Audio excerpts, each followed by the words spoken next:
Good morning and welcome to this week's edition of Northland News. I'm Brandon McKenzie. Today on the Northland News, a look at the Plaza Art Fair and a look at Park sports. First, Park University crowned its Harvest Fest royalty at the annual Harvest Fest dance on September 21st in Kansas City, Missouri. Junior Kirby Apollos was crowned queen.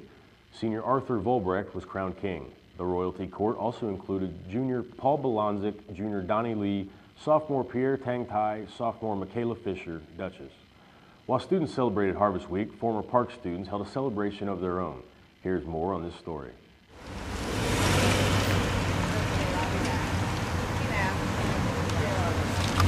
When current students are celebrating Harvest Week, the former students hold a celebration of their own, namely Alumni Weekend. Well, I haven't had to come back because I work here. So, but it's a kind of experience that I wouldn't miss, meeting all my old classmates. Many graduates came in from near and far as they had reunions from the classes of the 50s through the 80s. Former graduates even have some advice to offer to current students. I have tons of advice for current Study more, drink less. Yeah. Oh, yeah. Huh? What? Enjoy every minute of it. It only lasts for 4 years. I'm Stuart Brewer for the Northland News. Park students celebrated Harvest Week with interactive activities, including a game show during the lunch hour. Students put their trivia knowledge to the test in a game of Think Fast.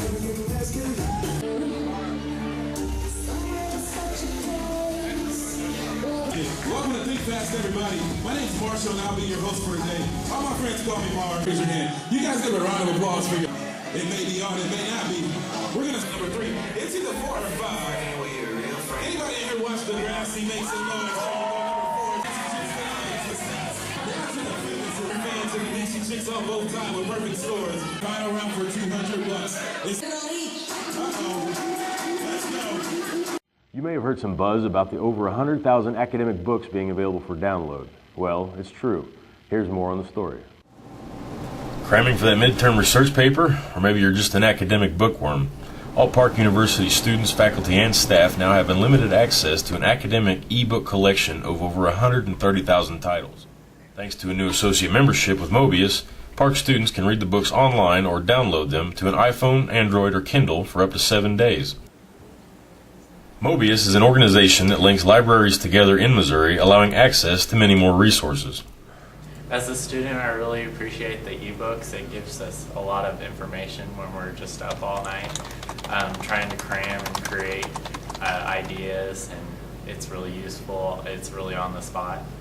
Students can access the limitless supply of ebooks by going to the Parks Library home site at park.edu/library. Reporting for the Northland News, I'm Brandon McKenzie. The books are available for immediate download at park.edu/library. The fall 2 semester is right around the corner. What's the next best thing to free textbooks? Free shipping on textbooks.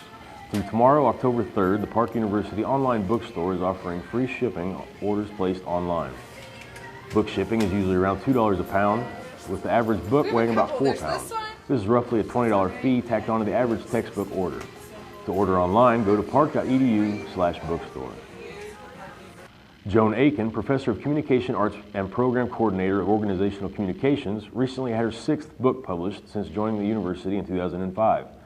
The book, Cases on Communication Technology for Second Language Acquisition and Cultural Learning, provides educators with insight into methods and opportunities for using technology to teach students about a foreign language. This past weekend was the 82nd Annual Plaza Art Fair. Thousands of people came out to the fair to enjoy art, food, and music. Stuart Brewer filed this report for the Northland News.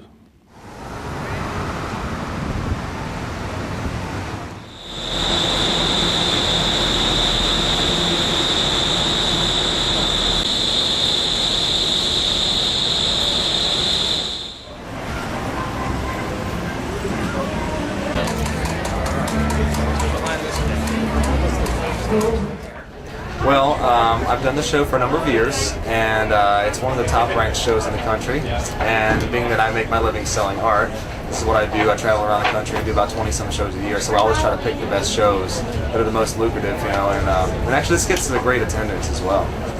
So the artwork that you'll see on all the walls here, it's all mixed media artwork. I work with found materials. So like the piece behind me is all collage. So I'll go in old abandoned farmhouses and I'll find, old magazines, old books, and I'll cut them up and kind of reinvent them. So everything that I do is something that I've kind of upcycled or recycled into something new.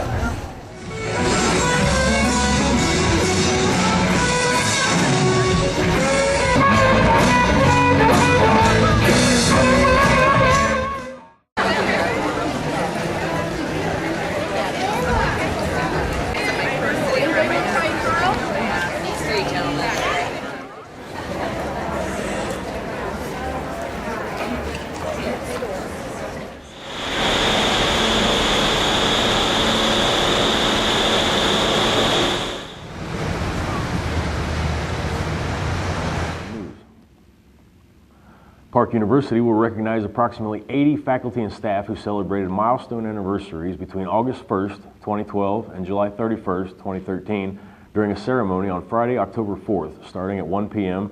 in the Grant Tyler Memorial Chapel on the university's Parkville campus. All administrative offices on Parkville campus will be closed during the ceremony so that all employees may attend and honor and celebrate with their colleagues. This event will also be streamed live. Last week, the Center for Global Peace Journalism held a presentation discussing the struggle of ethical media. It was held to commemorate International Media Ethics Day. The presentation was presented by Professors Stephen Youngblood and John Laughlin and KC Star columnist Louis Duguid. Mall shootings, peace journalism would say, okay, we have to cover that, but how can we cover it in such a way that it doesn't make a bad situation? A photography exhibit featuring the works of artist Bill Eckhurst, Park University adjunct instructor of art, will be on display in Park University's Campanella Gallery, Monday, October 14th through Saturday, November 16th. A reception will be held for Eckhurst on Monday, October 21st from 4 to 5:30 p.m. in the gallery. Eckhurst's most recent work focuses on the conceptual and perceptual boundary between painting and photography.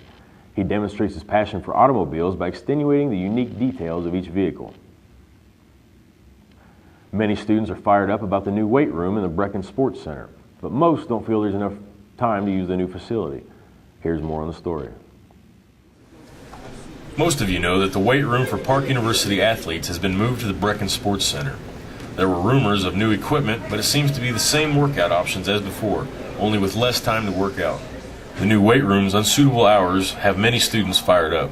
I mean, ever since they moved over here, I understand, maybe there was some damage over there, but if you're gonna move it, then make it as open as it was before. Now there's all these restrictions, and on top of the restrictions of time, I was here last week at 4:15. I got kicked out. That was supposed to be until 5.